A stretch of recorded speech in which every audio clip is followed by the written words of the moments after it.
নবী সাল্লাল্লাহু আলাইহি ওয়াসাল্লাম বলেছেন, মোরগ কেন ডেকে ওঠে তোমরা কি জানো? সাহাবীরা বলছেন, আল্লাহ এবং তার রাসূল ভালো জানেন। রাসূল সাল্লাল্লাহু আলাইহি ওয়াসাল্লাম বলেছেন, যখন ফজরের ওয়াক্ত হয় তখন তোমরা শুনবে মোরগ ডেকে ওঠে। ডেকে ওঠে না?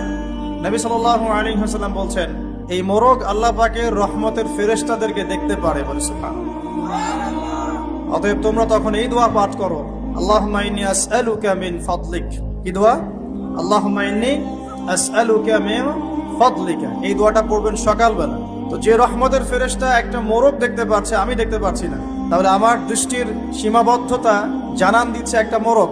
আবার আমাদের সবার দেহে আছে আত্মা বা রূহ। নবীকে প্রশ্ন করা হয়েছিল, ইয়াসআলুনাকা আনির রূহ, তারা তোমাকে রূহ বা আত্মা সম্পর্কে জিজ্ঞেস করে। কুল রূহু মিন আমরি রাব্বি, বলে দাও রূহ বা আত্মা হচ্ছে তোমার রবের আদেশ মাত্র। ওমা উতিতুম মিনাল ইলমি ইল্লা কলিলা, এই রূহ সম্পর্কে তোমাদেরকে বেশি জ্ঞান দেয়া হয় নাই। আমরা ঘুমাই, আমাদের দেহ থেকে আত্মা প্রস্থান করে।